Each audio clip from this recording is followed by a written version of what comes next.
This hearing is called to order. Thank you for being here today, Mr. Secretary. This hearing offers an important, I want to start by saying, I was going to start with this. Thank you for being here. We welcome you. I also want to welcome Paul Atkins, who is the newest member of the Congressional Oversight Panel, and we are glad to have you with us here today. Thank you.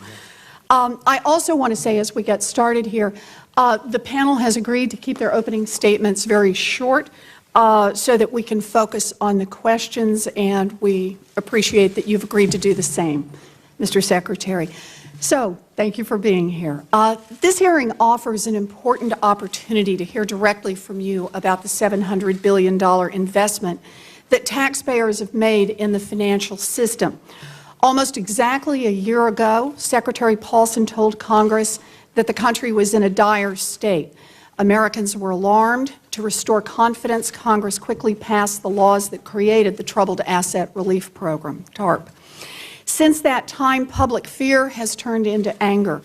Savings have evaporated, jobs have disappeared, and mortgage foreclosures are now measured in the millions of families and the billions of dollars. Taxpayers question what TARP accomplished when, on an individual level, their financial circumstances seem more precarious than ever. They feel like they got stuck with the bill for this bailout, but they didn't get the benefits. In granting Treasury such enormous discretion with TARP money, Congress expected an equal measure of transparency and accountability. Taxpayers have a right to understand clearly what Treasury is doing and why it is doing it. Each month, the Congressional Oversight Panel has issued a detailed report. In June, we evaluated the stress tests. In July, we examined the repayment of TARP funds. And after we reported that the first 11 banks had repurchased their warrants from Treasury at a price that we believed was only 66% of their estimated value, the next round of banks repurchased their warrants at prices that were much closer to our estimated value. In August, the panel examined the impact of the decision to leave troubled assets on the books of the banks and how much risk that leaves in the banking system. Yesterday, the panel released a report examining the use of TARP funds in the domestic auto industry and recommended that taxpayers, who now own substantial amounts of both Chrysler and GM, might be better protected if Treasury would put its shares in a trust so that someone not in government could actively manage them and make decisions about the best time to sell. Of course, taxpayers are now stakeholders in hundreds of financial institutions as well. Taxpayers still want to know how their money has been used and what difference their enormous investment has made. Have these companies been cleansed of toxic assets, the reason TARP was passed? Are these companies better run today than they were a year ago? Do they treat consumers better now than they did last year? And the fear that no one wants to have to think about, what are the chances these financial institutions will stumble again? Or to put it more directly, are we going to change the rules that got us into this mess before it happens again? Again, thank you for coming, Mr. Secretary. We look forward to hearing from you. Congressman Henserling. Thank you, Madam Chair.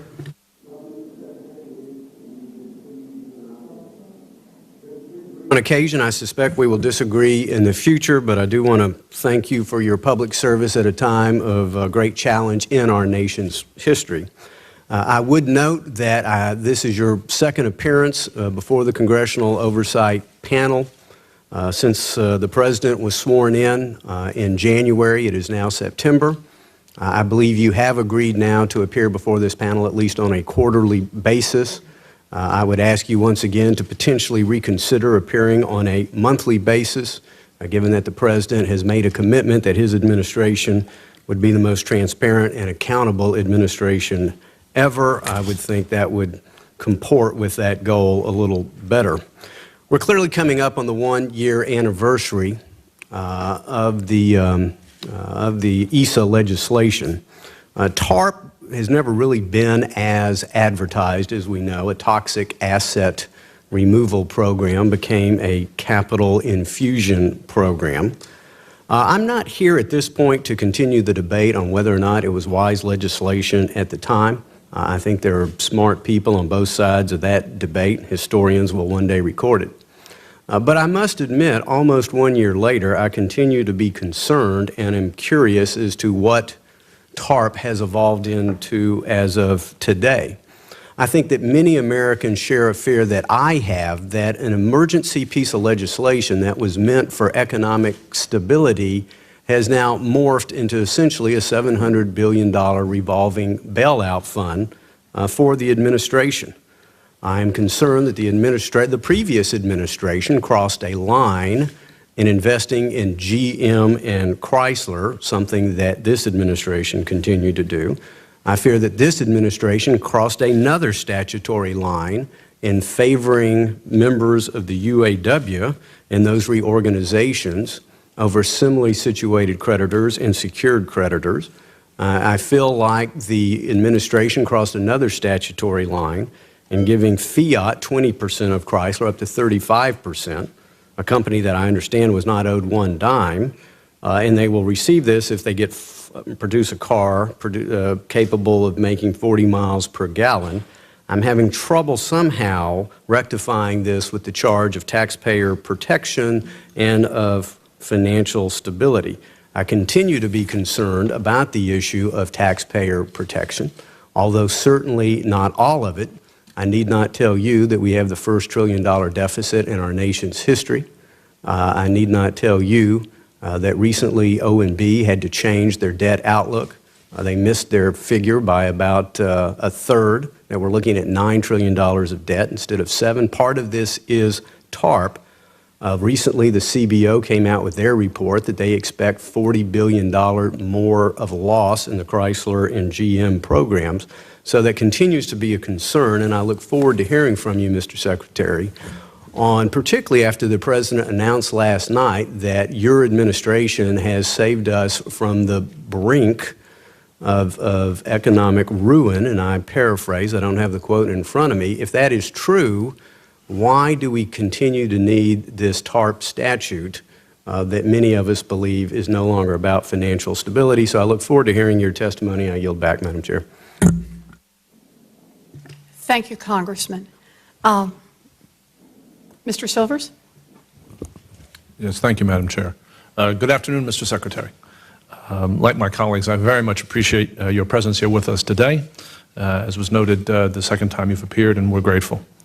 I also wish to express my appreciation to you for the support you have given to Herb Allison as head of the Office of Financial Stability. Mr. Allison is an outstanding business leader, and it's been a pleasure to work with him these last few months.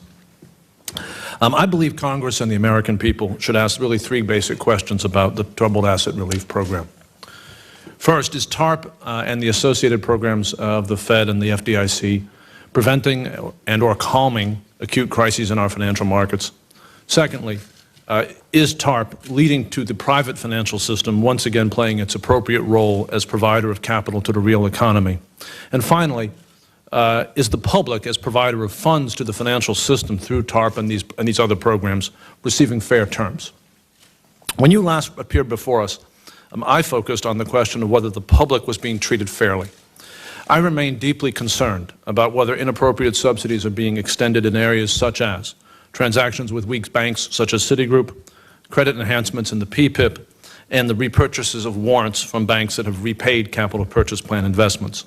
However, I believe that you and Mr. Allison have made progress in these areas around the issue of fairness, as evidenced, for example, by the price Treasury ultimately received for Goldman Sachs' warrants, a price very close to this panel's estimate of their value in our July report.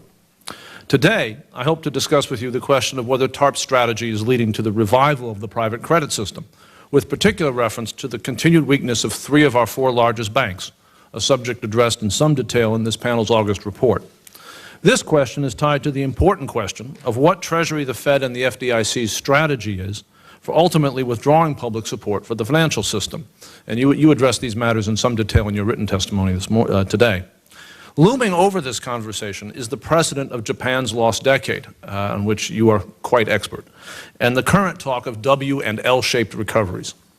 Despite optimistic statements of the kind that we saw from the regional Fed banks yesterday, the numbers that we see tell a tale of rising unemployment, of rising foreclosures, a growing crisis in commercial real estate, which has been addressed in this panel's earlier reports, rising small bank failures, and falling bank business lending. Together, this data warns of the danger of a vicious circle that could overwhelm both the stimulus and Treasury's apparent strategy of hoping the banks earn themselves back to health. I believe that Treasury, the Federal Reserve, and the FDIC, under this administration and the prior administration, can take credit for calming the acute crisis of last fall, another matter you address in your written remarks. I also believe that the decision to infuse capital rather than to buy troubled assets that Secretary Paulson made, and which I think you have largely carried forward, was the correct decision and has borne substantial fruit for our country and the world. I also believe the stimulus package is a critical part of the recovery plan that's intertwined with these matters, although it's not really proper subject for today.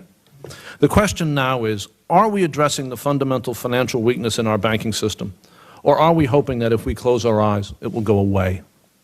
Now, I look forward to your thoughts on these matters. Thank you. Commissioner Atkins. Well, thank you, Madam Chairman. Good afternoon, and I join my colleagues on the panel in welcoming Secretary Geithner, and it's a privilege to be here today. And thank you very much for appearing today in what I understand is the meeting for the third quarter of 2009. It's a privilege for me to be here today to serve the American taxpayers on this panel in our oversight role over the Troubled Asset Relief Program.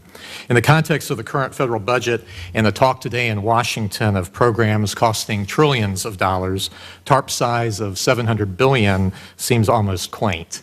Since we are in the building named after him, I'm reminded of Senator Everett Dirksen's famous tongue-in-cheek line about the federal government's spending habits, $1 billion here and $1 billion there, and pretty soon you're talking about real money.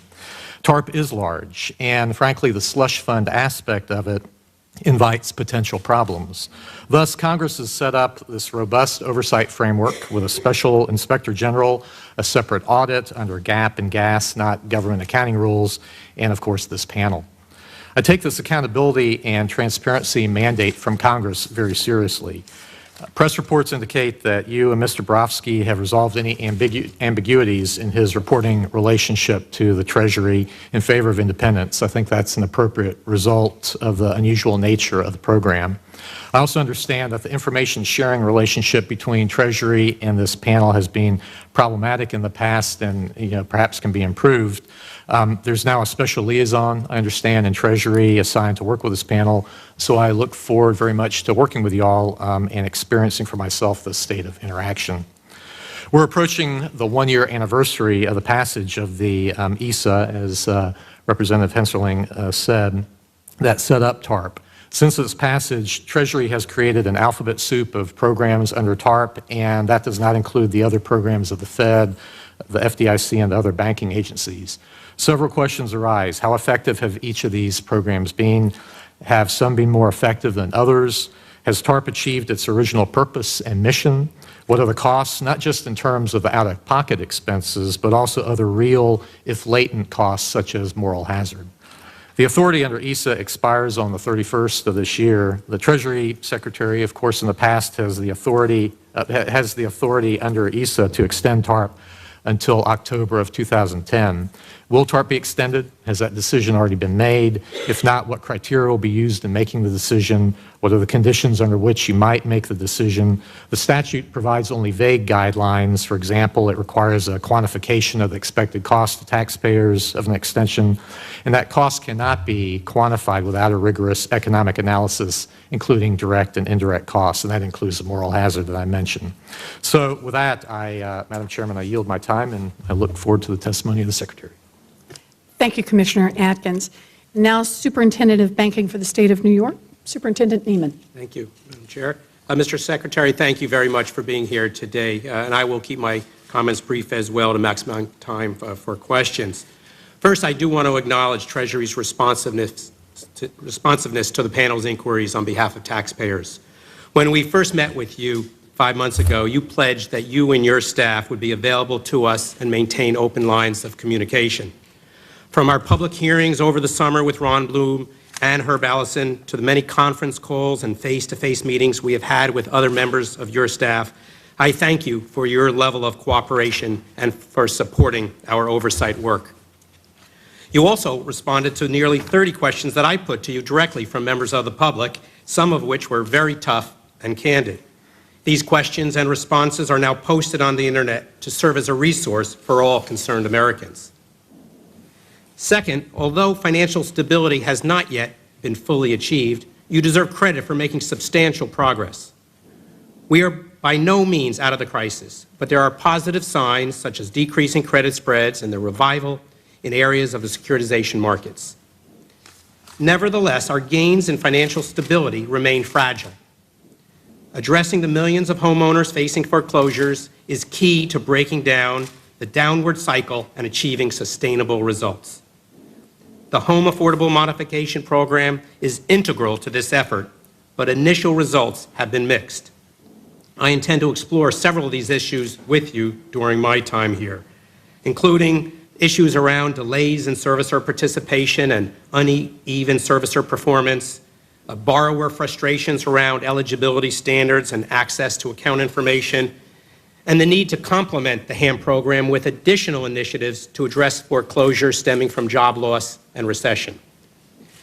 Finally, with Congress returning this week, it is widely expected that your regulatory reform proposals will experience significant movement and debate. I will be asking about your vision for developing a regulatory architecture that best supports consumer protection and long-term financial stability. I look forward to your testimony. Thank you, Commissioner. Representative for the newly unemployed and the newly Please, homeless. let's go forward. Mr. Secretary, we received your remarks this morning. Thank you very much. They will, of course, be part of the record so that we will have more time to be able to question you and hear your answers. I'm going to ask that you keep your oral remarks to 5 minutes. Of course, anything else that you wish may be entered in the record. Mr. Secretary. Pleasure to be here again. Let me just begin by saying this is my 16th time testifying before the Congress of the United States and the Oversight Panel this year. Glad to hear you still want to see more of me. Happy to come and try to do it again. And I think this is an important part of the process. And Congress, when it acted last fall, didn't just give the executive branch unprecedented authority to try to resolve this crisis. It did create an unprecedented level of oversight, not just with the Congressional Oversight Panel, but with the establishment of the TARP. And of course, giving the GAO its usual mandate for oversight. We take that process very seriously. We have examined carefully everything you've written, recommendations you made, adopted many of the recommendations of the oversight panels, and I think they have made our programs more effective than they would have been. So I welcome that role and compliment you for the thoughtfulness and seriousness of your approach.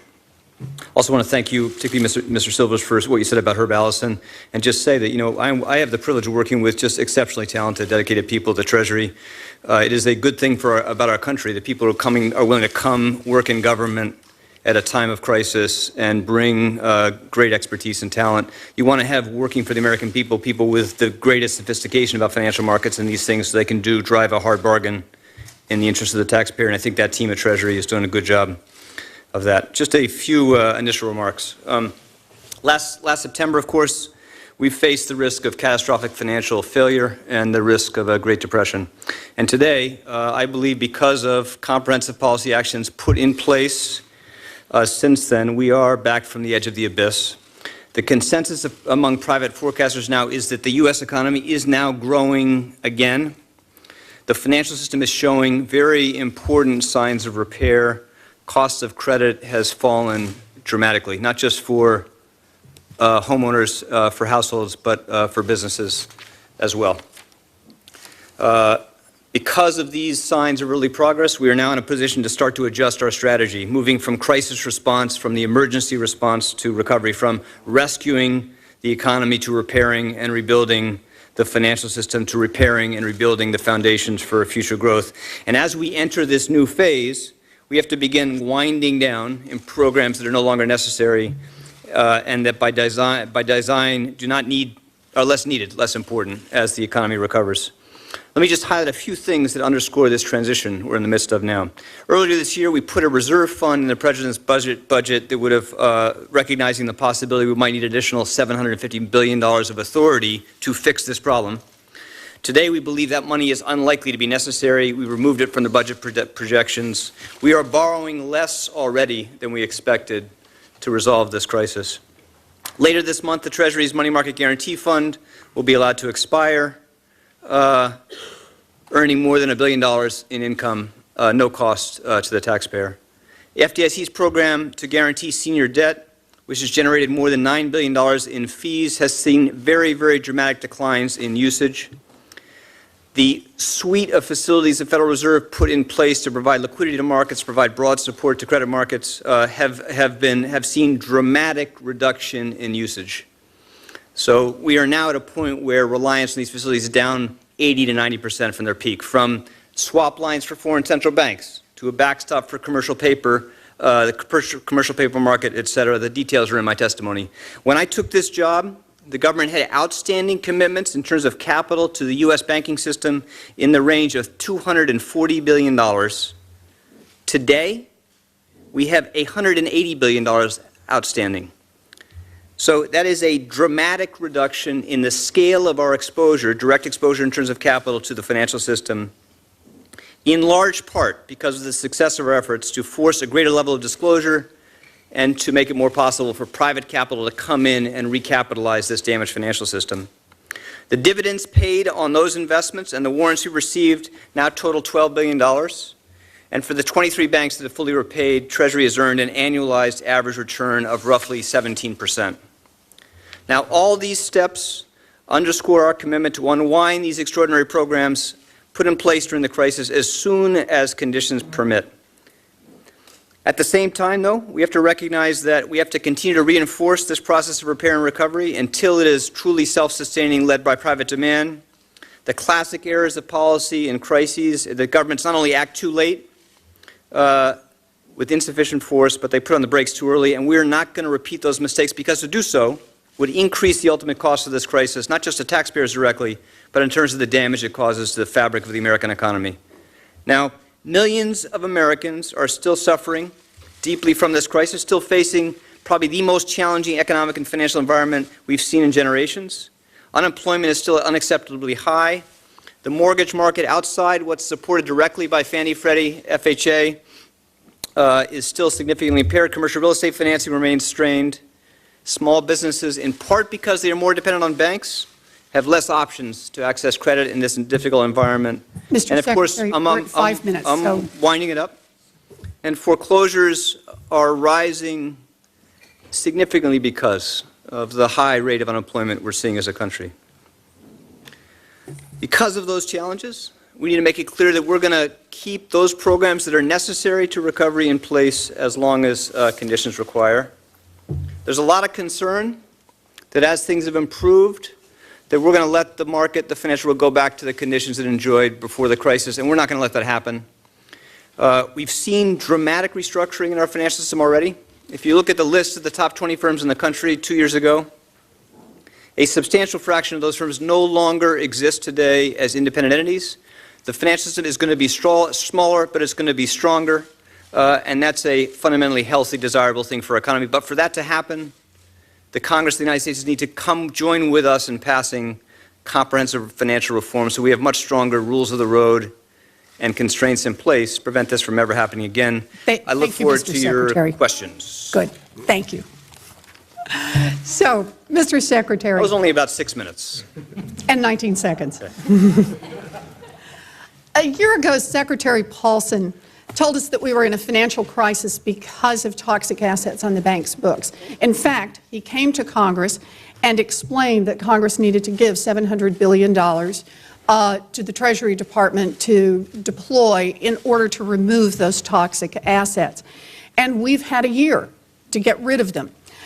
Does Treasury know how many toxic assets remain on the books of the banks? Do you have a dollar figure for that? Partly because of the stress test we put the U.S. banking system through, you now have an unprecedented level of disclosure for the 20 largest banks in the country about exactly what loans and securities they hold, with a pretty careful estimate of the potential losses on those exposures you might face in a worse economic environment. That gives us a much better picture today. But the critical thing to recognize is, and the reason we care about these toxic assets and their losses, is because they require capital. And we came into this crisis with a banking system that did not have enough capital to cover losses in a deep recession, and that's what helped produce the worst financial crisis in generations. Because we put the system through this incredibly exacting set of what we call a stress test, with much more disclosure, The banking system today has much more capital in it, and that makes it much less likely that the financial system is going to be a source of headwinds, a constraint on future recovery. Now, if they had not been able to raise private capital, if they were still left with too little capital against potential losses, then we would be facing a much greater challenge. But the problems posed by those assets are substantially addressed by the dramatic improvement in capitalization in the financial system. So let me see if I can just pin this down, though.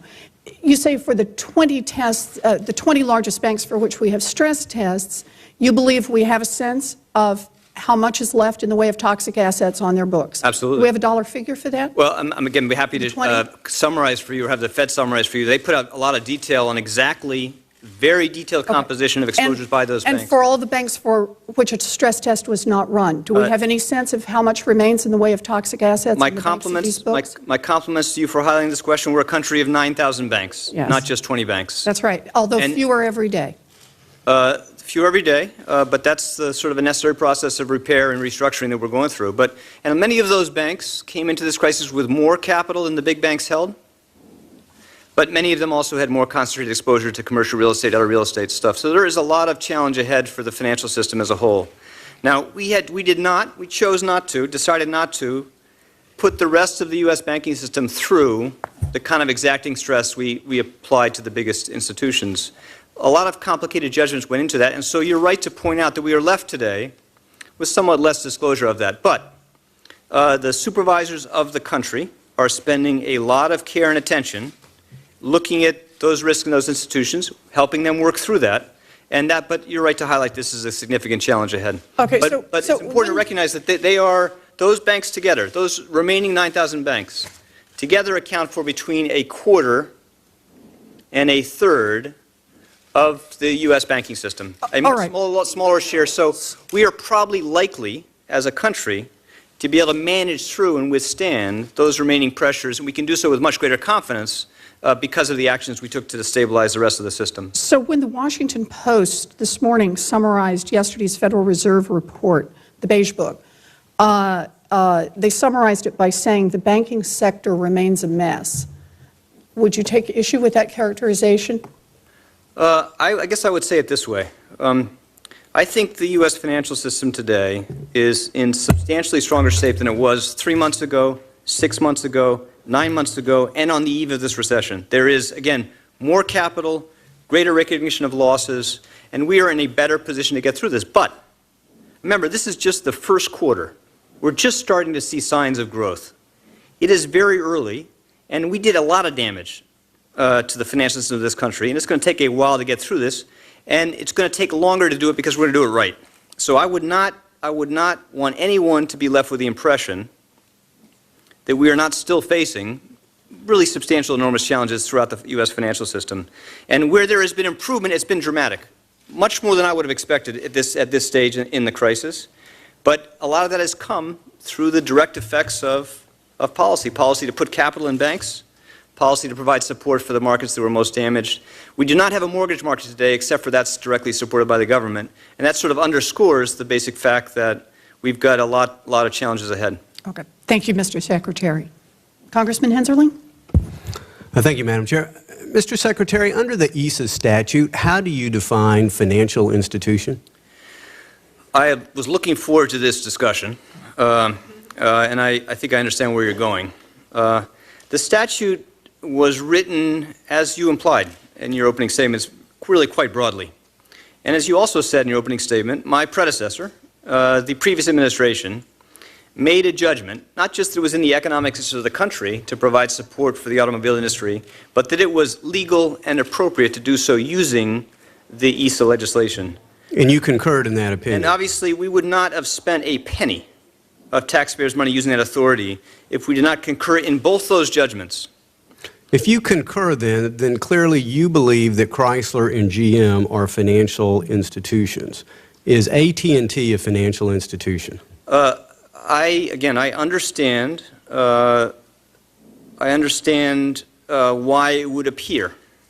And if you look at the basic plain facts of what I inherit in terms of judgments like this, why might be hard to explain why an automobile industry is a financial institution. But again, that was a judgment made by my predecessor. I understand that, Mr. Secretary, but you voluntarily chose to continue the practice. But I'm still trying to figure out your legal interpretation of the ESA statute. And so clearly, I assume you don't believe you're breaking the law, so you believe that Chrysler and GM meet the statutory definition of a financial institution. So we have a number of... As the law was written. Well, of course. So again, the question is AT&T a financial institution? Is American Airlines a financial institution? Is No Walmart? and no.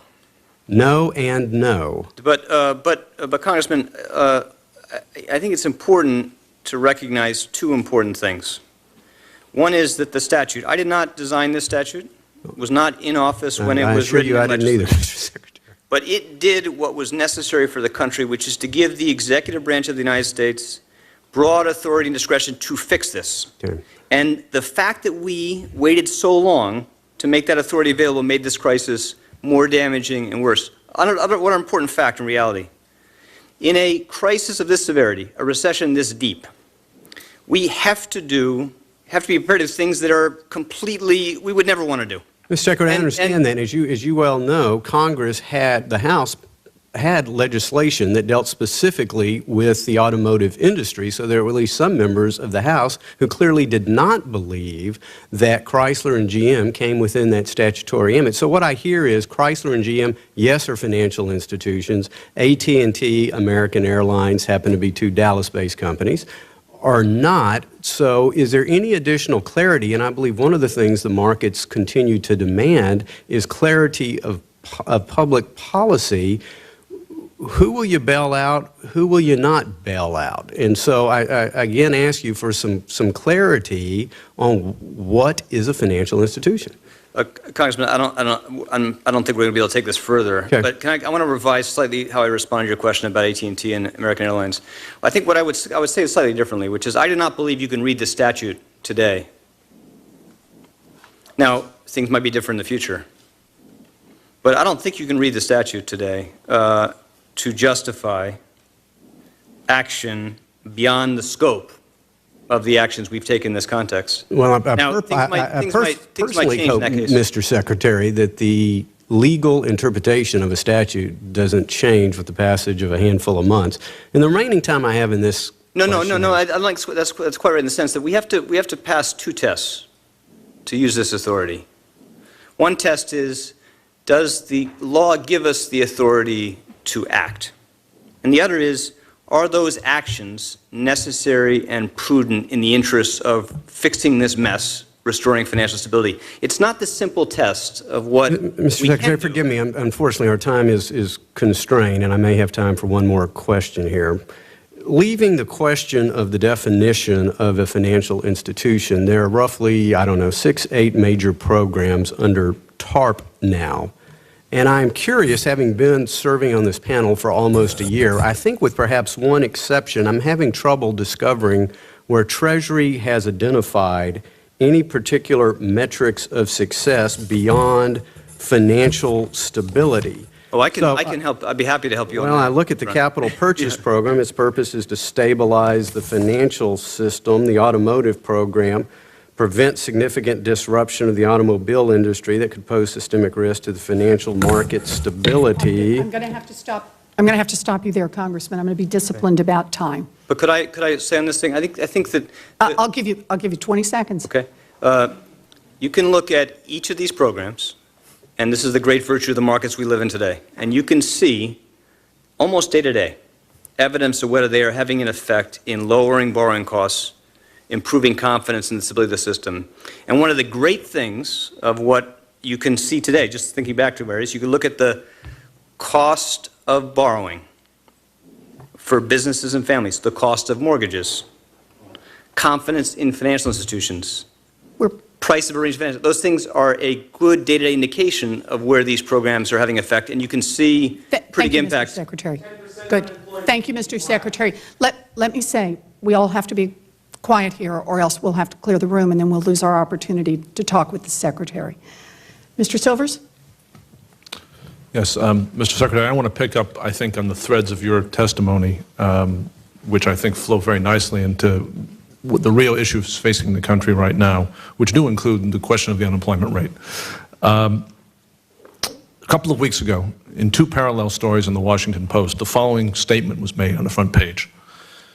The wounded U.S. economy, and I quote, has shown signs of improvement in recent weeks, but many economists are accentuating the negative, bracing for headwinds, you mentioned headwinds, that could cause the economy, cause the recovery to be weak. Huge swaths of the financial system have been damaged, which could lock consumers and businesses out of loans for years to come. Next to that story was another story about Asia. You're smiling, you probably read the same paper as I do. And that story says the Asian recovery was, I won't quote it, but to the effect of the Asian recovery has been far more robust than ours, and a key factor in that has been the relative strength of Asian banks. Now, do you agree with this characterization that appeared in the Post of the circumstances we find ourselves in? Important just thing to start with. You know, in the best of times, we grow roughly at an average of 2.5% a year. For a emerging market economy in China, India, Brazil, I think Mexico, Japan, Mr. Secretary, Japan was the comparative here. Yeah, I doubt that you're going to see a more robust recovery there than here. But I would say again, you need to think about that relative comparison. But I think that we are in a position where it is much less likely today that weakness in the banking system or in the rest of the financial sector proves to be a substantial constraint on the pace of recovery here. The dominant constraint on pace of recovery here is the basic reality that as a country, we borrowed too much, saved too little, lived within our means, and the process of correcting that pattern of behavior is going to necessarily produce a slower recovery for the United States. Mr. Secretary, why is it, in your view, that the weakness of the banking system, and particularly the 3 out of the 4 largest banks, whom you are, I believe, correctly not allowing to repay TARP money, in light of your comments about the fact that, to take an example, the mortgage market is a creature right now of your efforts, and secondly, as you noted in your written testimony, that business lending, not just small business lending, but business lending by banks is going the wrong direction quite seriously. Why is that not a problem? Well, no, I think it is a problem. I said we're in a much better position today than we have been, and I think than we could have expected to be. So it's much less likely today that it will be a constraint. But just a few observations. Mm-hmm. Bank lending, as you point out correctly, mm-hmm. is declining, but it's declined much, much less than it has in past recessions, much less than declined economic activity, in part because we've been, again, relatively effective in restoring some confidence and stability.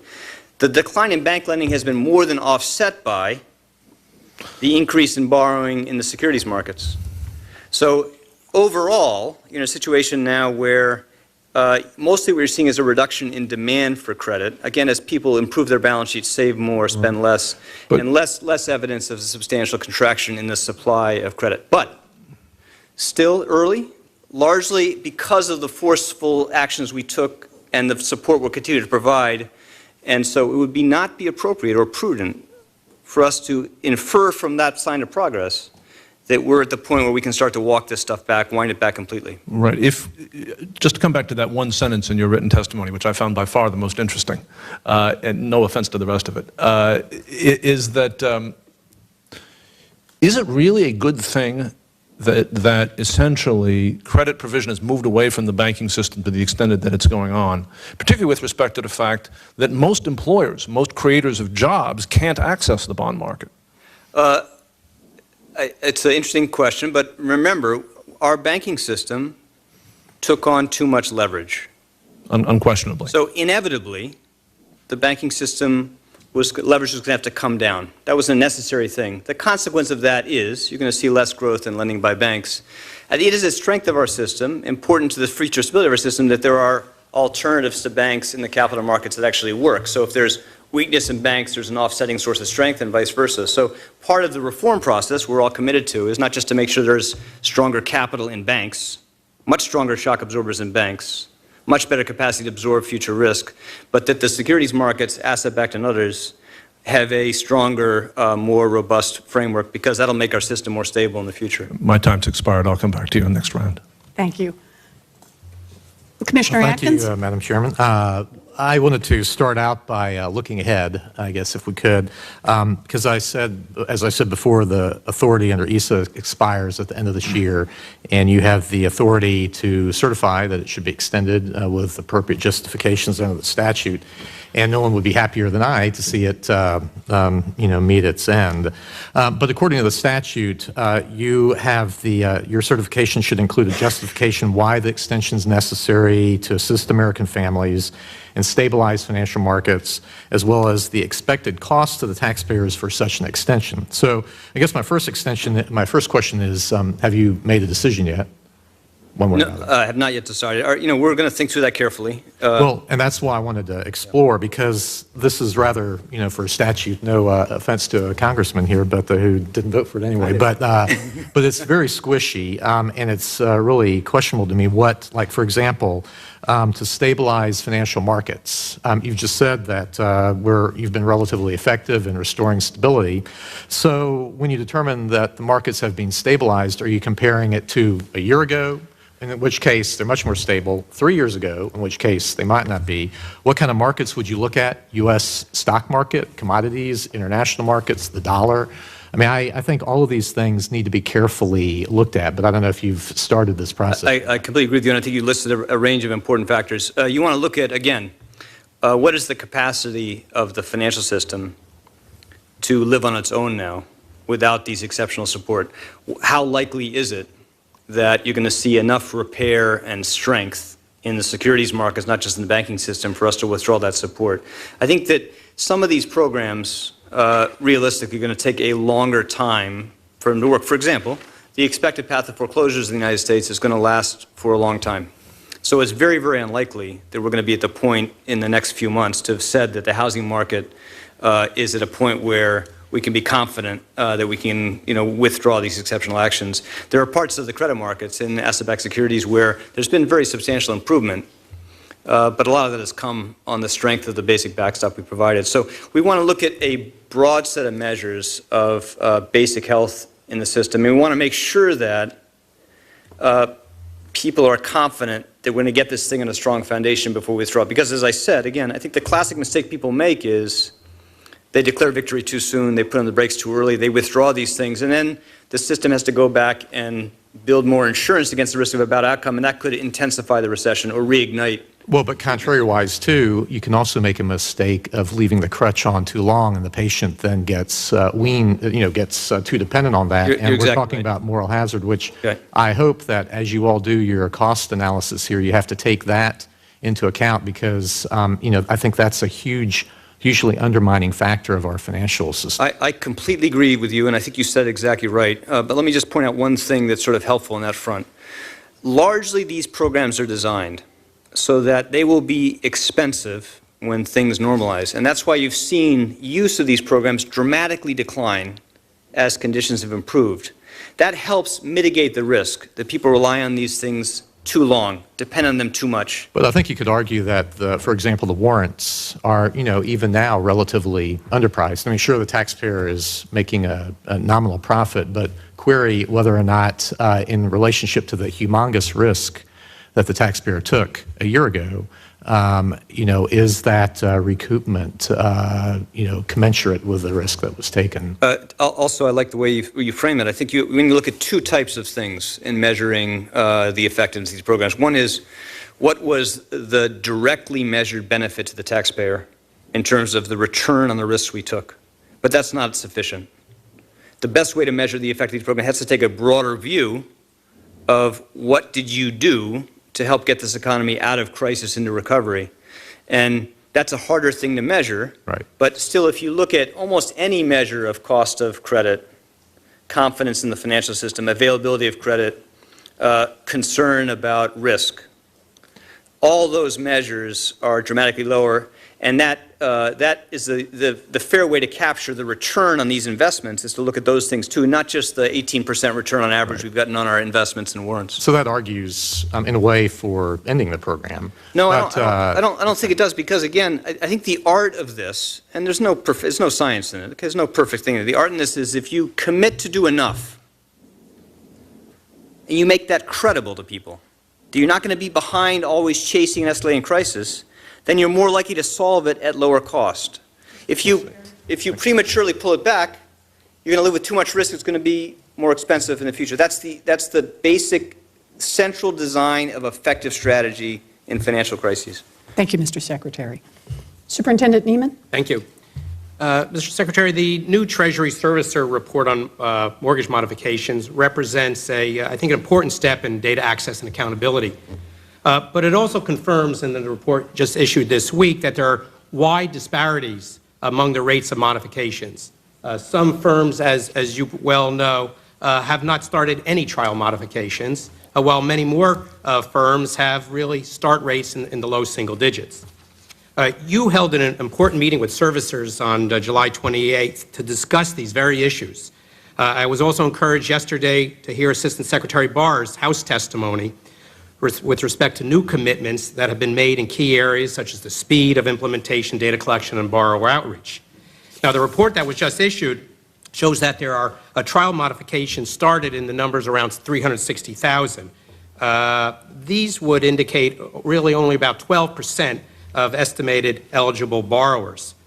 Secretary Barr indicated that servicers have committed to increase that number to a total of around 500,000 trial modifications by November 1. You know, based on that, your benchmark of reaching 3 to 4 million homeowners are at risk, are you satisfied we're on that track? Have we set realistic expectations? And even more importantly, is there real risk and challenge in converting those trial mods to permanent, sustainable modification? You described the facts and the progress and the challenges absolutely right. It's not enough just to have sent out $1.8 million of solicitations to participate in modification, which is the numbers we've approached now, or almost that level. It's not enough that you have something like in the close to 500,000 offers extended. It's not enough that you have more than 350 households now benefiting from substantial reductions in mortgage interest rates. You need to make sure those are converted into things that are going to work over time. And we are very focused on making sure this program reaches as many eligible homeowners as possible. Two important things to point out. It is very helpful to do what we just did, which is to put in the public domain every month detailed numbers that allow the American people to see how many people these banks are reaching.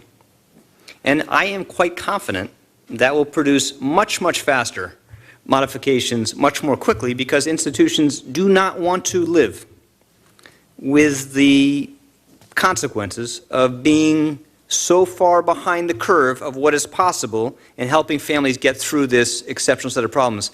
The other important thing we're doing is to make sure that we are going in after the fact and looking at whether people are denying eligible homeowners access to modifications. So there is it's called a second look program, which that's a softer form of what it actually is, which is a program of auditing to make sure that they are not denying eligible homeowners the chance to participate. So I think we're going to, this is going to reach a substantial share of people that are eligible.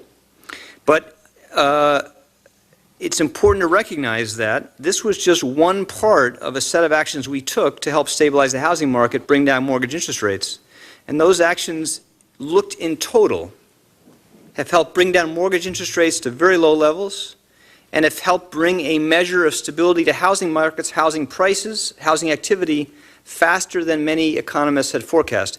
And fundamentally, it is that broader measure that should be the ultimate test of this program. I think I'd be interested in your comments about the continued obstacles to effective and increasing the effectiveness of servicer participation. I'll do that in a follow-up QFR. But what we're hearing and talking to servicers is there is still concern about outreach, getting documentation back from servicers. Some creative approaches that I've heard from servicers are because people are not responding to going out physically and visiting. I'd like your thoughts on other creative approaches. I've suggested in the past possibly even letters from yourself, or even ideally the President of the United States, to assure that people are opening their mail, realizing that this is not just another creditor notification, but a real response and involvement from the government. Welcome those suggestions, and of course we are very pragmatic. We want this to work, and we'll take and act on any reasonable suggestion. I think you're right to point out, for this to work, people need to take some initiative. and they take to find out how to make sure they can get help. But as you're seeing, 350,000 families today have seen a dramatic reduction in the cost of carrying their mortgage in ways that puts more money in their hands at a time when they're going through an enormous challenge. So, and the pace of that curve is very rapid. My 10 seconds left. I just want to, we will be holding a hearing on September 24th in Philadelphia on this very issue, and we would look for support from your office to assure that we have representatives from the Treasury and Fannie Mae and Freddie to go over those very programs that you referenced, particularly the Second Look. A good use of your extra 20 seconds there. Thank you. Thank you, Superintendent Neiman. So I'd like to return, Secretary Geithner, to a point you raised, and that is that the stress tests are effectively the tool by which we have measured the strength of the 20 largest financial institutions, and that's what gives you confidence, both that we understand the risk of exposure on the toxic assets and the overall projections on how stable these institutions are. But the worst case scenario under the stress test for 2009 projected average unemployment for the year at 8.9%. As you know, the current unemployment rate is 9.7%. Average for the year has now reached 8.9%. So the panel has recommended that under those circumstances, the stress tests be repeated for these financial institutions. Does Treasury plan to do that? I think there's an important thing to start with in looking at whether this was a conservative enough stress test. And the measure of that is not actually meaningfully in the forecast for growth and employment that was framed as part of that scenario. The most important thing to look at was the loss rates that were assumed in the worst case scenario.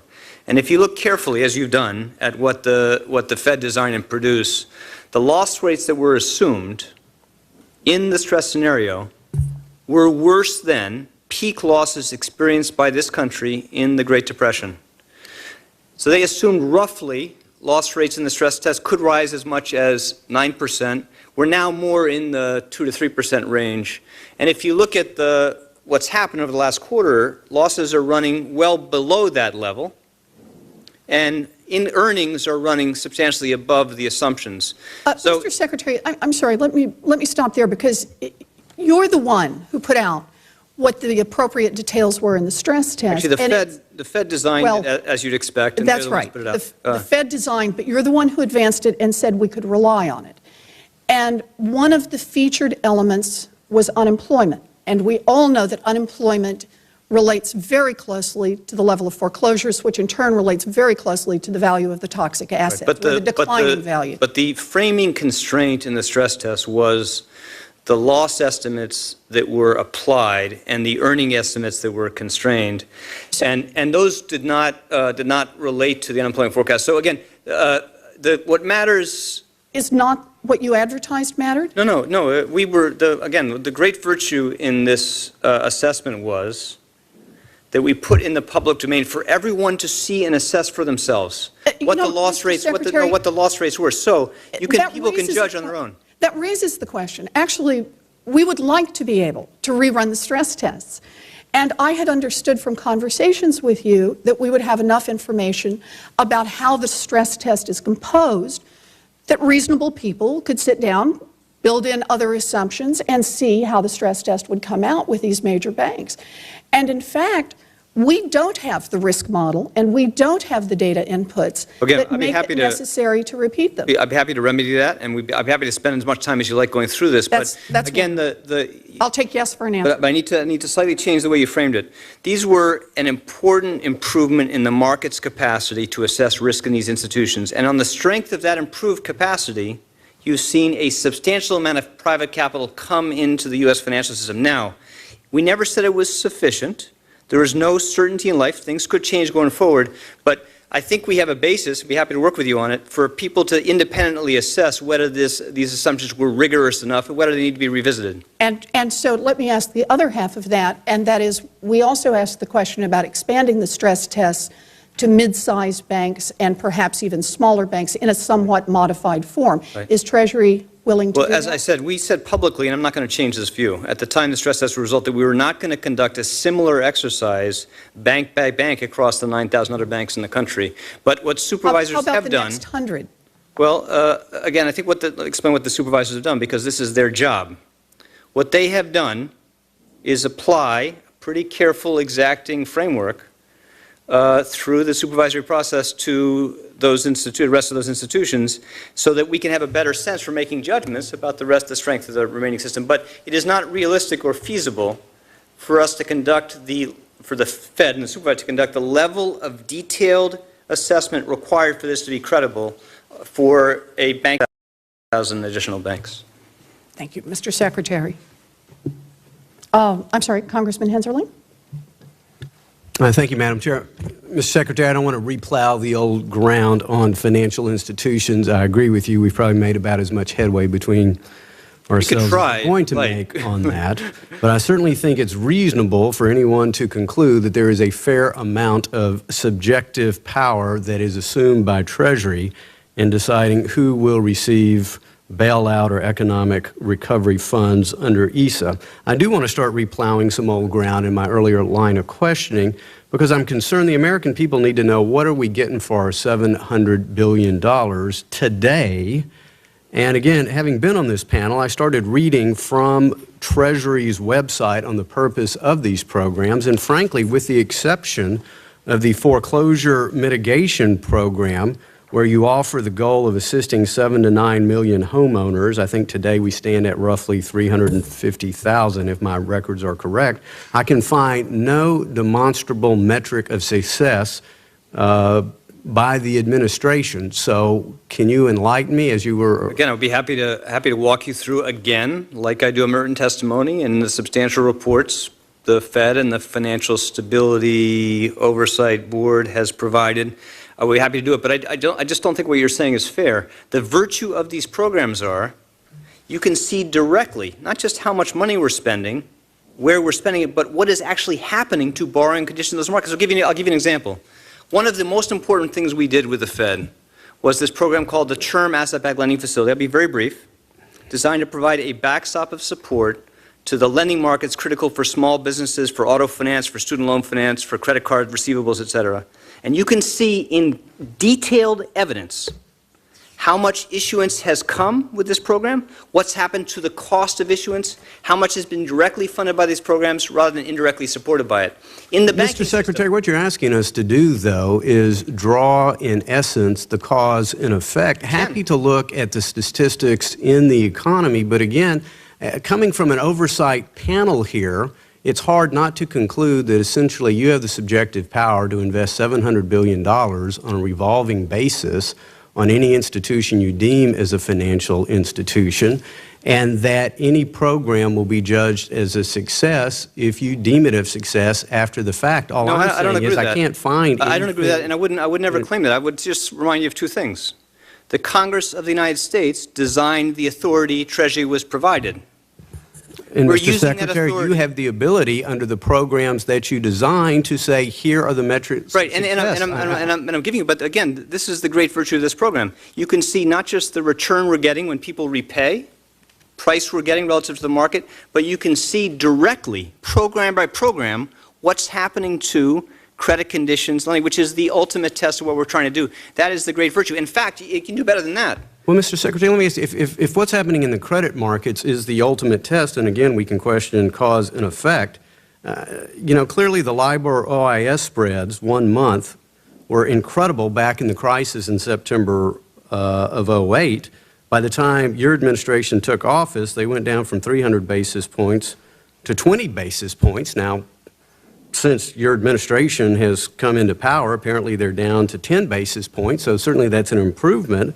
But it sounds like a lot of this happened on the previous watch. Well, hold on. Again, I don't know what the cause and effect relationship is. A cause and effect is difficult in economics and finance, but it is much easier and more clear in these programs, these markets, than I can think in most other things where we try to measure the effects of economic policy.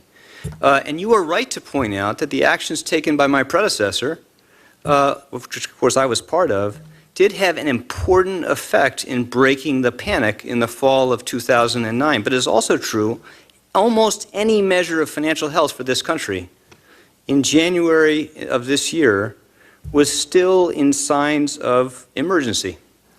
But Mr. Secretary, again, the question is, what is the taxpayer getting for their money today? We can debate what purpose I'll tell you what the taxpayer is getting. You have an economy you have a financial system that is more stable. Credit is more available. People can borrow at much lower cost.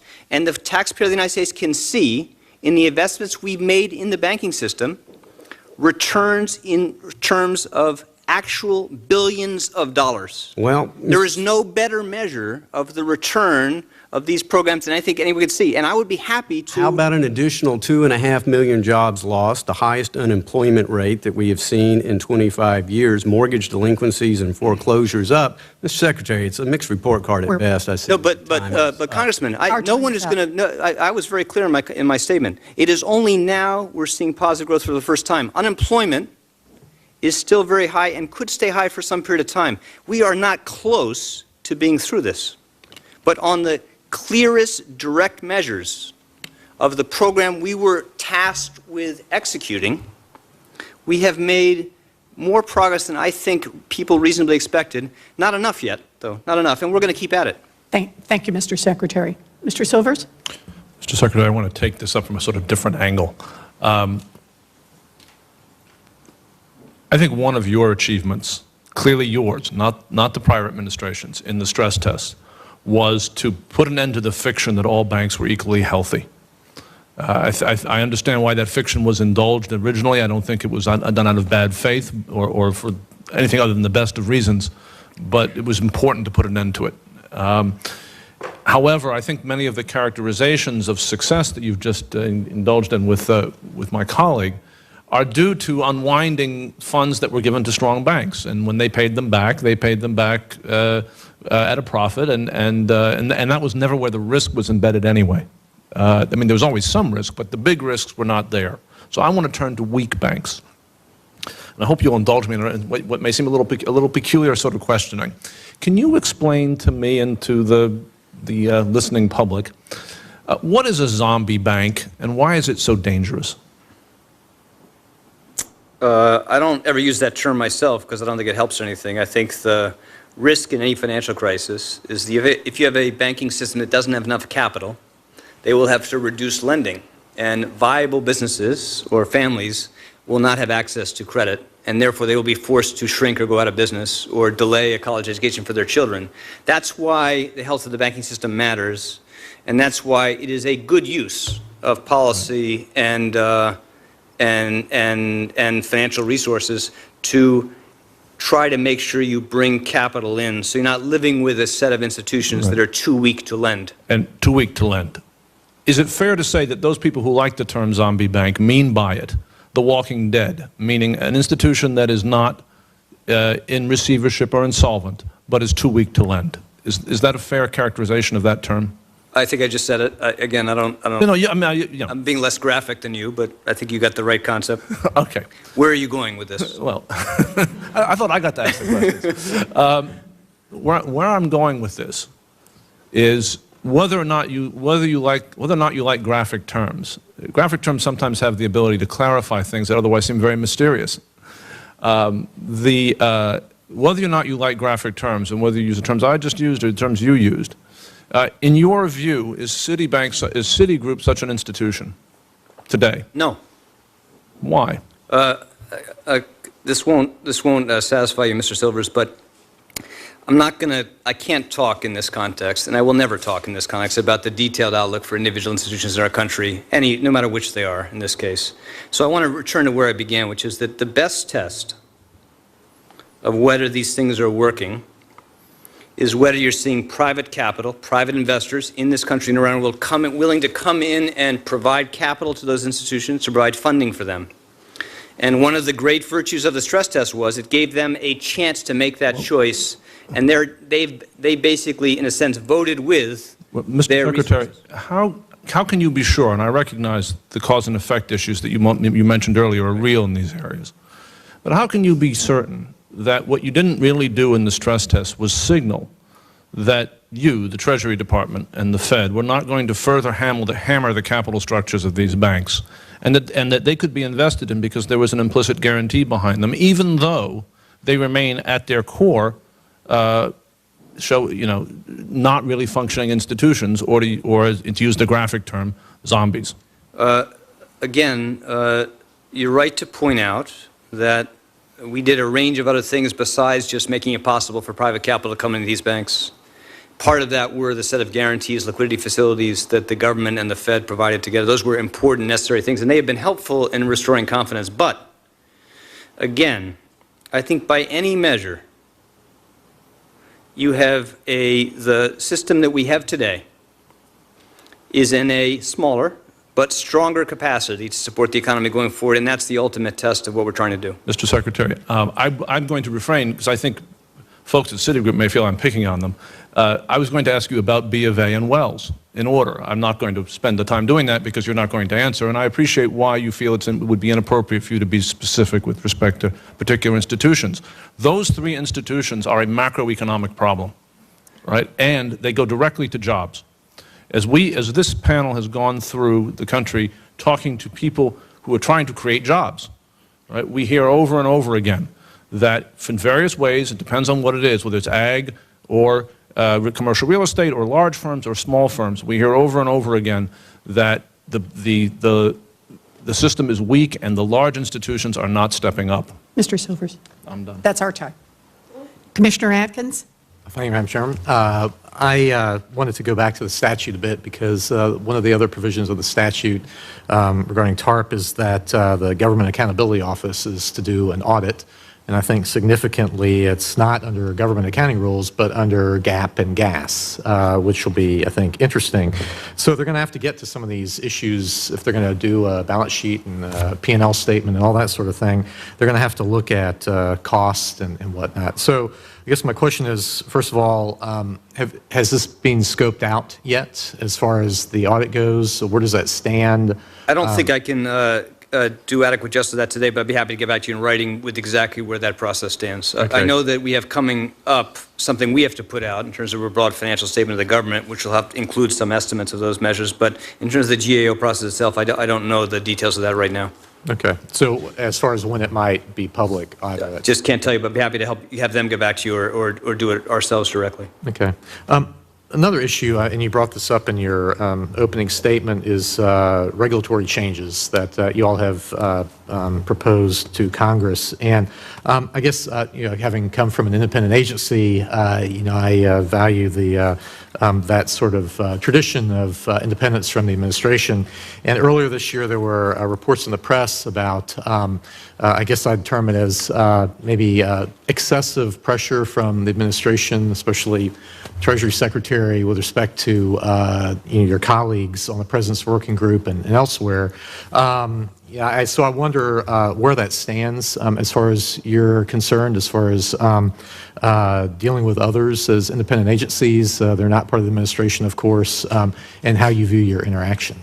I actually believe that, despite what you read, that there is a lot of agreement across those agencies on the core things we're trying to achieve. And I think on the broad structure, and you can say this in the framework for protection and derivatives we put out, on resolution authority for dealing with failed institutions in the future.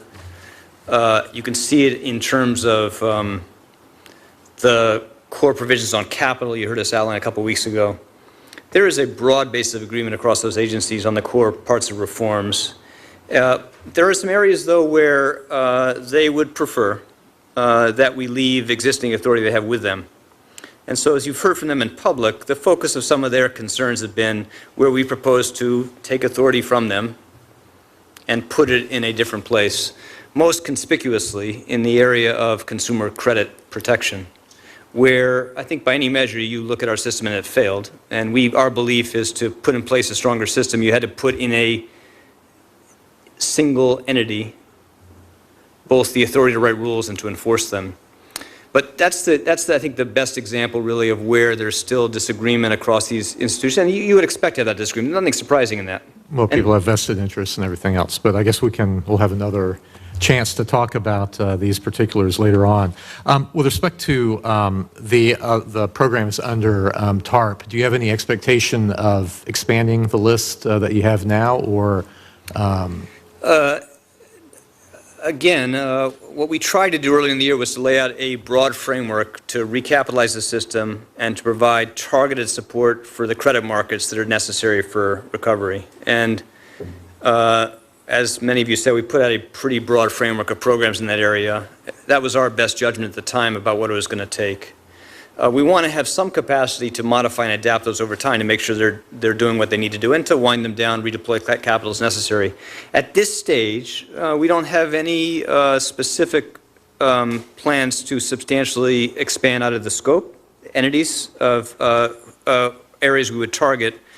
But you know, it's possible that looking at the damage in the system remaining, we might make that judgment. But we'd want to set a very high bar for doing so, because we want to be able to demonstrate to you that that's a appropriate use of taxpayers' money in terms of the returns we're going to get. Well, speaking of which, one of the issues I think that is still in question is whether or not TARP is a revolving type of arrangement, whether the monies that are paid back are then available for the future. Do you have any legal analysis of this? Yeah, in previous testimony, we provided pretty extensive responses to the Congress and how we interpret, how we think that authority was drafted. And I actually think there's broad acceptance of the view in the Congress by the architects of that legislation, that the way it works is this.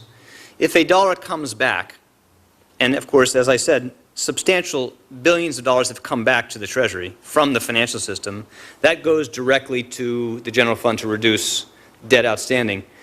But the law is designed to still give us the authority to use that if we think we need to do it to help protect the system. Well, I guess I would like to see the legal Happy to do that. analysis. Okay. Thank you. Superintendent Neiman? Thank you. A major aspect of regulatory reform is streamlining and modernizing our regulatory structure. Your proposal includes merger of the OCC and the OTS, and I support that change. Some, including our nation's largest banks, however, propose going further to create a single monolithic federal bank regulator, which raises, in my opinion, serious concerns. Creating a single regulator as a means of improving financial regulation relies, in my opinion, on the faulty assumption that regulatory consolidation leads to a stronger and safer banking system in itself. In my opinion, the opposite is true. Such a proposal would increase the fragility of the system by increasing industry consolidation, by eliminating needed checks and balances, and subordinating the interests of the consumer to the business goals of a handful of mega banks. In my experience, multiple regulators yield better results for consumers and for financial stability, much like multiple judges are used in the Olympics to arrive at the right score. What are your concerns about the proposals to create a single monolithic regulator? And how important was it for you in drafting your proposals that the FDIC and the Federal Reserve retain examination authority to better inform their respective missions of deposit insurance and lender of last resort? Thank you for raising that question, and I think you framed the choices thoughtfully. One of the most important things we decided we had to do was to eliminate the weakest parts of supervision in the system and eliminate the opportunity for people to take advantage of weaker supervision and flip their charter or shift risk to those parts of the system.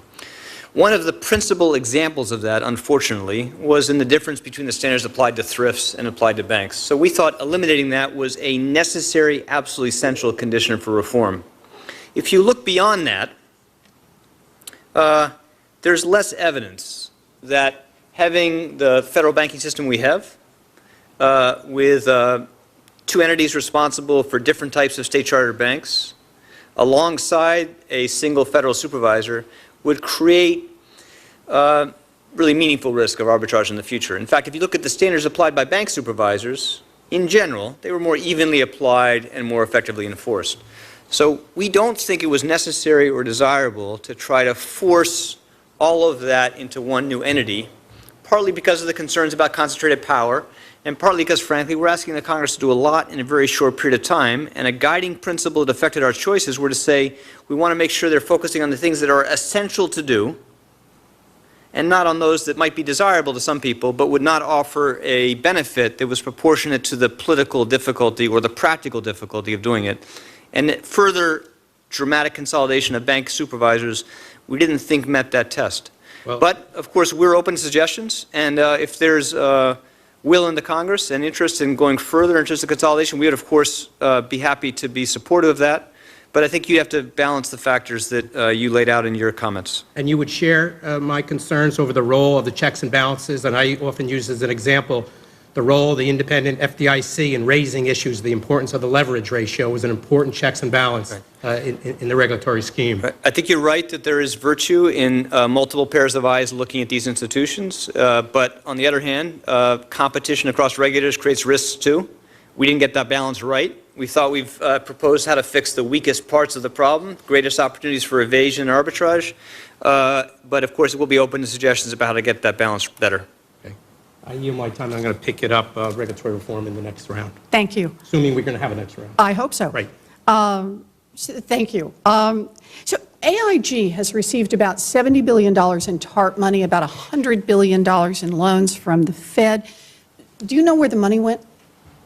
Absolutely, and the money that, and of course happy to provide any detail that you'd like to see on this. The money in that context went to help prevent default, help stabilize a very damaged institutions that would have posed, we think, very substantial risk of systemic. Well, maybe I should failure. ask it. Maybe I should ask it with more specificity.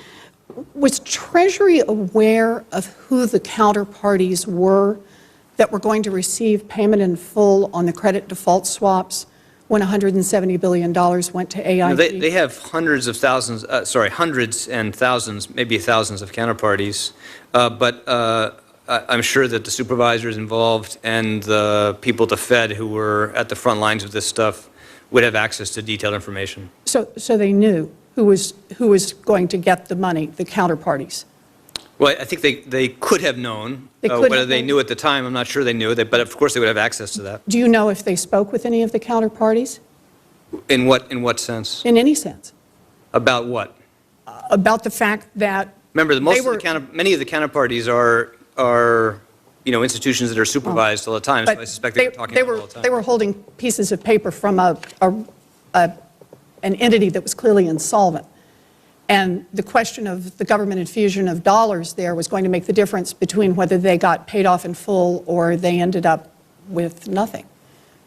Right, but maybe I should let you finish. So where are you going? What would you like? What would you like to know? I just want to know, did Treasury have conversations with any of the counterparties who ultimately profited? I was not the Secretary of the Treasury at, at the time of the initial invention, but I was the president of the New York Fed. And of course, I was central to the basic judgment we reached together to prevent default by AIG. I'm sure that was the right judgment at the time, and you're right to point out that that action did help make the system more stable, did have broad benefits to stability of the system, including the direct counterparties. But I want to say one important thing, because I think it's in the premise of your question.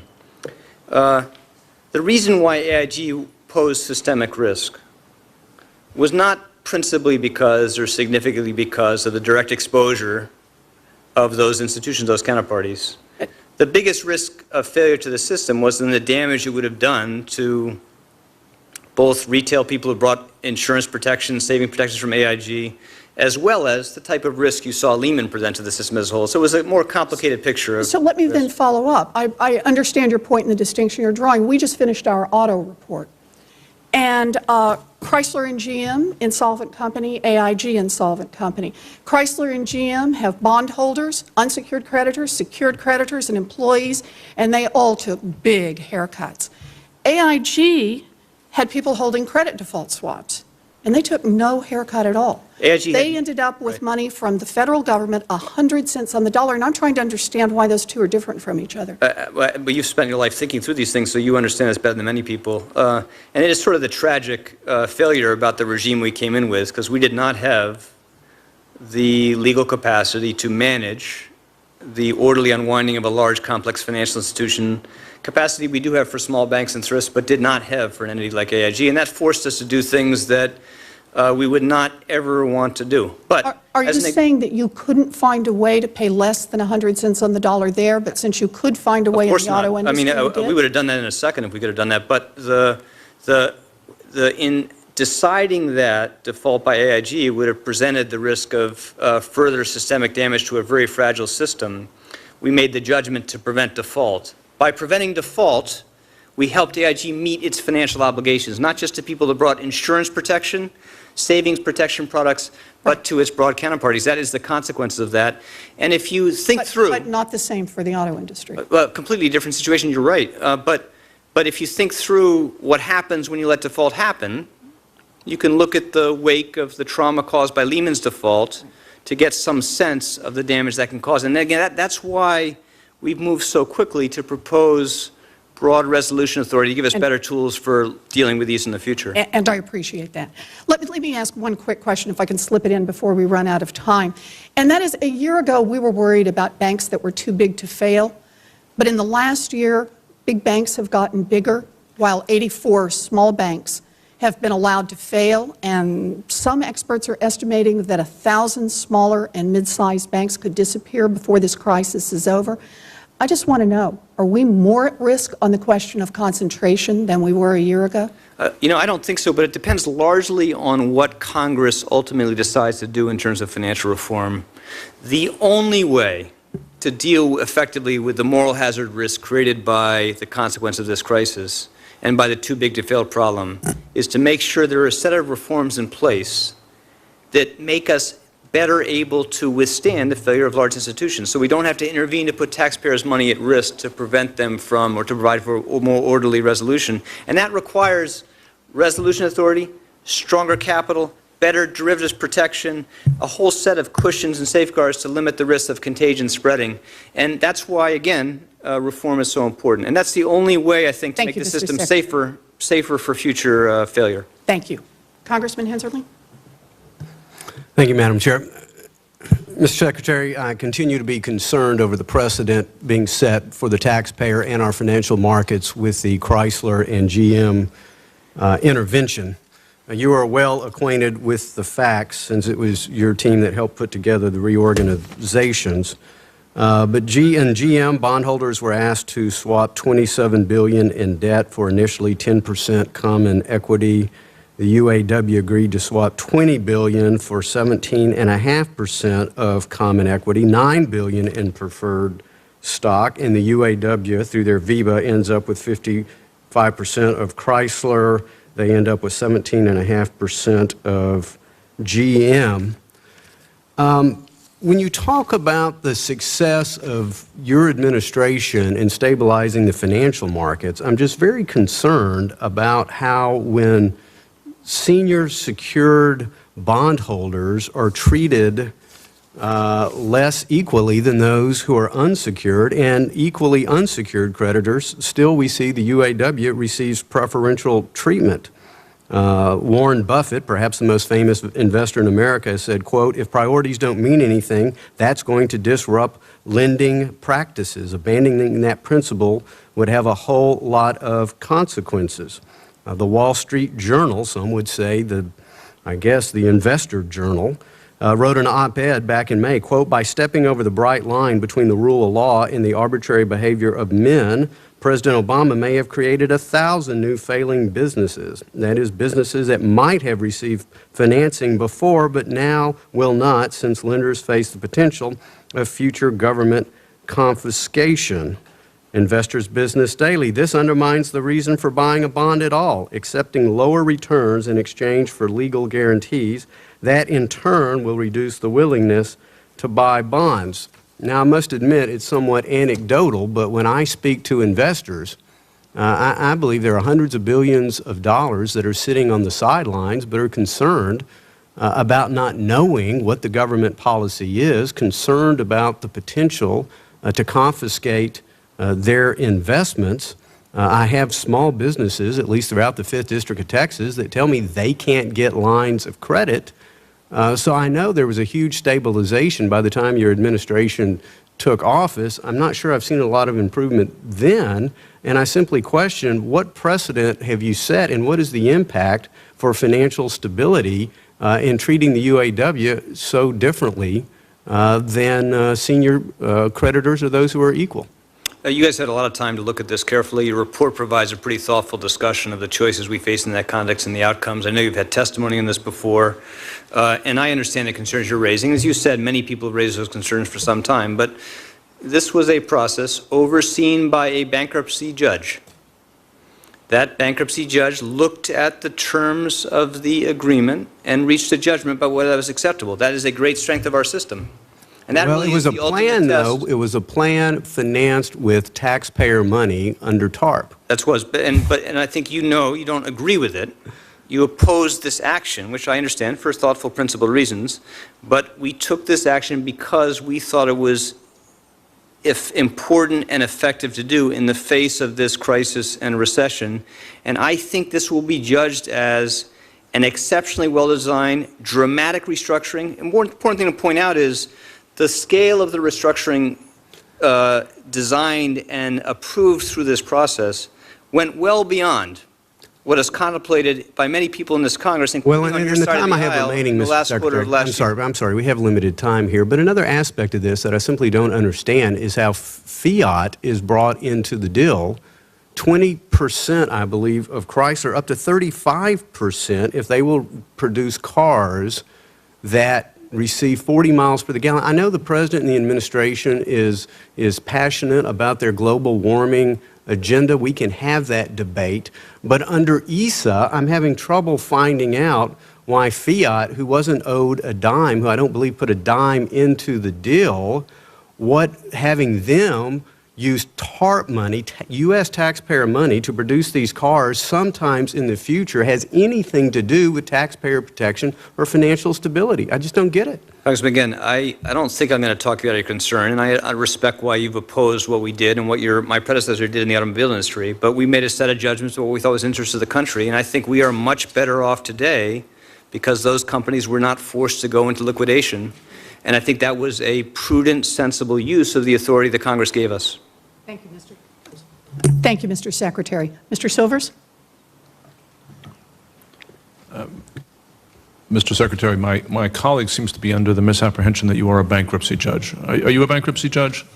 Last time you asked me if I was an investment banker, and I said no but I've also never been a bankruptcy judge, you're right. Although I did recall after our previous exchange about your resume that the term banker does seem to apply to the Federal Reserve Bank of New York when last I That would be stretching the definition. It's not a bank?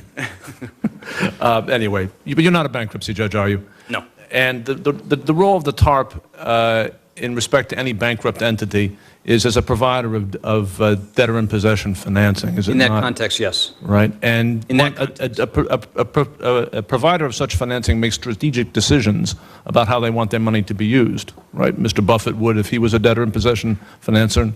I assume the Treasury would as well. We did, and we did so on what we thought were the best financial terms for the taxpayer and for the country in that sense. But again, those judgments were overseen by a bankruptcy judge. All right, let me move on.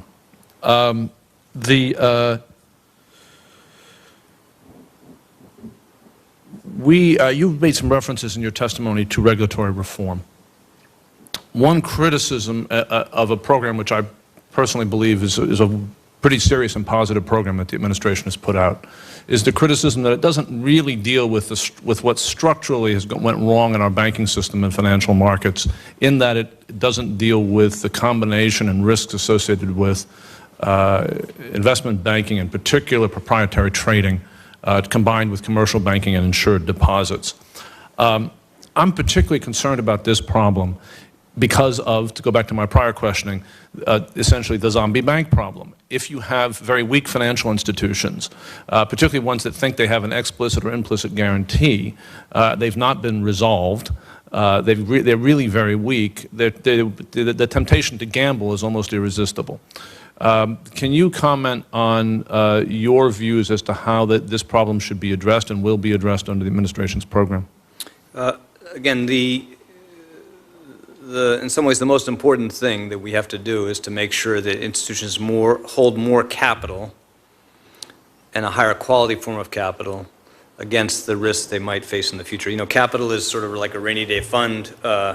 It's resources they can draw on if things don't turn out so well. It's probably the most important protection we have against the risk of future crises. It'll constrain future leverage and risk-taking. It'll make the system better able to withstand the stress that might come if one institution faces the risk of failure. And that is the centerpiece of reform. We laid out last week a comprehensive set of proposals for reforming capital standards.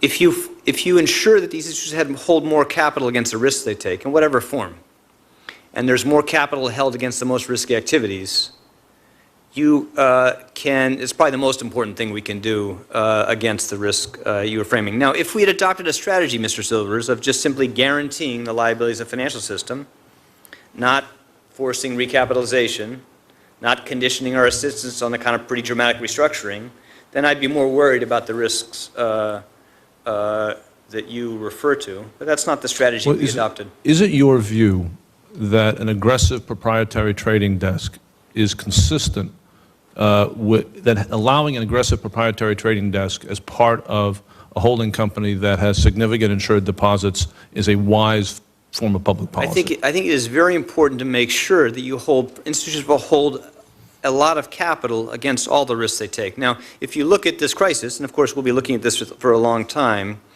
most of the losses that were material for the weak institutions and the strong relative to capital did not come from those activities. They came overwhelmingly from what I think you can fairly describe as classic extensions of credit, particularly where they're backed by real estate.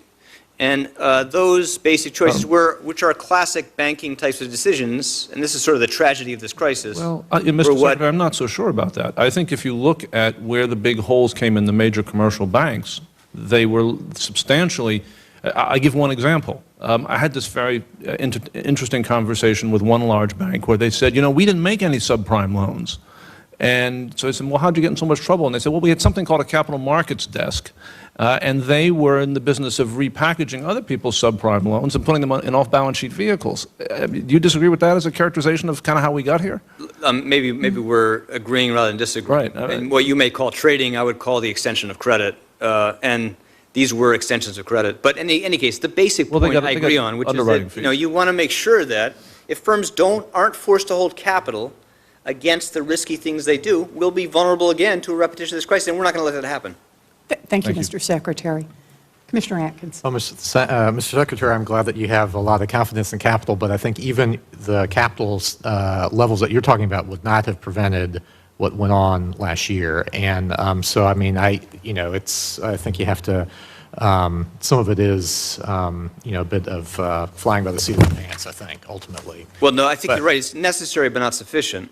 Exactly. But it is central. Well, and one of the central things is really predictability, because as you were talking with the chair about AIG, I think if you go back last year, and this is a debate for another time, but when you track Fannie Mae, Freddie Mac, and then what happened there, and then allowing Lehman to go, but then turning around with AIG, I think that did more to freeze up the marketplace because people were uncertain than anything else. But I wanted to get to PPIP, the Public-Private Investment Program, to find out where that stands. There are two basic programs under it, the Legacy Securities Program, of course, and then the Loan Program. The Legacy Securities Program is the only one that's really up and going, and I was wondering where that stands, how many purchases have been made. Do you view these as viable in this great scheme of instruments that are out there? We are about to, I think at the end of this month, you're going to see the asset managers we selected to raise capital to help launch these programs close on their capital raising. All indications are they're raising a lot of capital, a lot of interest. Soon after that happens, they'll be in a position where they're out in the market buying securities. But you saw when the program was announced and when the details were put out, pretty significant effect on prices in those securities because the prospect of financing and capital coming in did help restore liquidity, improve liquidity in those markets. So you're seeing some positive effect. As I've said many times before in public, we expect there to be less demand for these facilities than was initially expected, in part because liquidity has improved and partly because more capital came into the financial system. But I still think they're valuable enough, worth going ahead with. And if we think there's a high return to the taxpayer and to the overall economy from expanding them, we'll be open to expanding them further. Okay. Well, I think we can probably save that for another day. I know your time is short. I wanted to give Mr. Neiman an opportunity as well. So. Thank you, Commissioner Atkins. Madam Chairperson, could I just one very briefly? Of course. I think you're very right to say that if you look back over the arc of this crisis, one thing that was very damaging to confidence was the lack of clarity about whether the government was going to step in and decisively stabilize the system. But just to be fair to my predecessors and the other people who've been living with this crisis, that was you were there too, but largely, no, it was, exactly, but be fair to me too. Largely that was the consequence of the fact that until Congress acted to pass the EESA, the government of the United States did not have the authority to step in and provide capital. And it was only with that authority and the subsequent actions by the Congress and the President to make sure the additional resources were available that we really had the broad set of tools that were necessary to help stabilize this thing. But I think you're very right to say that clarity about strategy matched by resources and authority is central to confidence. And this crisis was more damaging, more prolonged, in part because of the absence of authority and the constraints they put on the capacity of the government to escalate.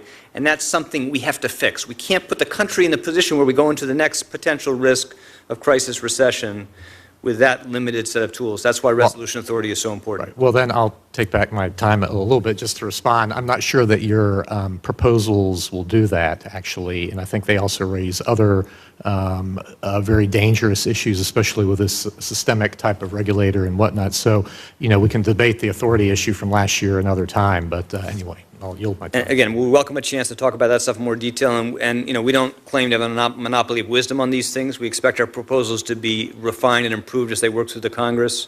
But the important thing to recognize is that we can't let the system or the country go back to where things were with that much risk and so few tools to help contain the damage.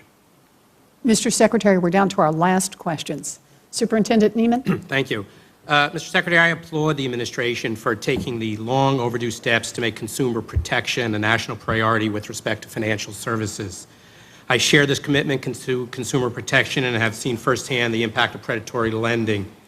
And I strongly agree with your proposals to empower states in consumer protection, particularly by guaranteeing that any federal standards would serve as a floor and not a ceiling. Yet I have some serious reservations about another aspect of the proposal. First, I have a fundamental concern about any agency restructuring that separates consumer protection from safety and soundness. These are not conflicting missions. Isn't one of the primary lessons learned from the current crisis that a loan that is unfair to consumers when made is not a safe and sound loan? Doesn't that lesson argue for greater integration of the two disciplines into a holistic approach to supervision rather than further segregation? So I would also question whether it's absolutely necessary to create a new and separate agency with all the startup and unintended consequences it would bring, or whether expanding the mission of an existing agency like the Federal Trade Commission, which has a strong consumer protection track record, may have a better ability to achieve the goals of regulatory reform without creating new bureaucracies, inefficiencies, and costs. So my question to you is, what thought, if any, was given to alternatives such as expanding the mission of the Federal Reserve Board or increasing the jurisdiction of an agency like the FTC that may better protect consumers and not create a new bureaucracy? We looked at a lot of models and thought through carefully the concerns, many of the concerns you expressed. But let me just say it starkly. We have been living as a country with a system where we gave bank supervisors primary responsibility for writing rules and enforcing those rules for consumer protection. And how did that turn out for the country? It did not serve us well enough. It's not a system that worked. It failed in its most basic mission. The reasons for that failure were complicated, but I think we had a test of the viability of the model that combined those authority for prudential supervision and consumer protection. And the judgment we reached was based on that record of experience over many decades, several recessions, past crises, that you need to put rule writing authority and primary enforcement authority in a single place with the resources and expertise necessary to do that job well. Now, by clarifying where enforcement authority is, we're not going to be adding to the overall burden of the system. FTC does a great job. They have a lot to do. And the specific challenges of getting consumer protection right, particularly in credit, is, as we've seen, very, very hard. So again, this represents, in our view, looking at a range of alternatives, what we thought was the best path forward. But I understand why you are a supervisor, why many supervisors look at the prospect of a different model, and many banks are uncomfortable with the implications of that change. But I think separating rule writing from enforcement would not be a sensible strategy. I think the rules would be poorly written, risk of being poorly written. And if would you not, though, acknowledge that the Federal Reserve, though late to the game, did take strong action with respect to mortgages and credit card issues? I completely agree with you. And they provided a set of reforms and regulation that became the body of important credit card legislation that Congress passed in the mortgage area too. But you said the important thing. When did those rules come? But if the Federal Reserve was directed to statutorily to report to Congress, to have a governor on the board with consumer responsibilities and experience, would that not be an alternative?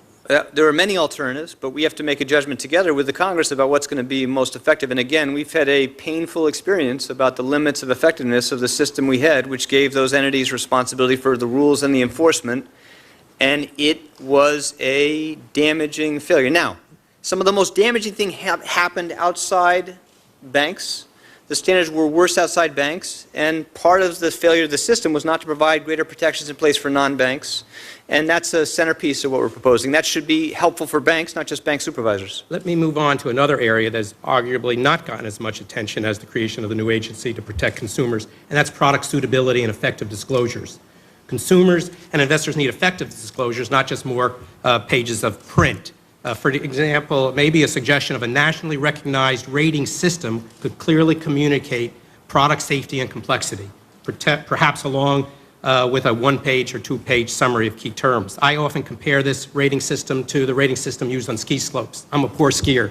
When I get up to the top of a mountain, I could not imagine skiing without a green, red, or double diamond. Don't consumers deserve the same level of protection? Is this something that you would consider? I agree with you, and better disclosure, that kind of differentiation is central to the basic strategy recommendations we made. And of course, we're open to suggestions about how to get it better. And in my last question, excuse me, we're out of town. I did not get an agreement with our September 24th. But I heard you, and we'll try to respond appropriately. Your cooperation with respect to participation of Treasury and Fannie and Freddie would be very, very We'll do as much as we can to make sure you have good representation there. Thank you. Thank you very much, Mr. Secretary. We appreciate your being here. We appreciate your very detailed answers to our questions, and we look forward to seeing you again soon. Happy to do so again. Thank you. This hearing is concluded.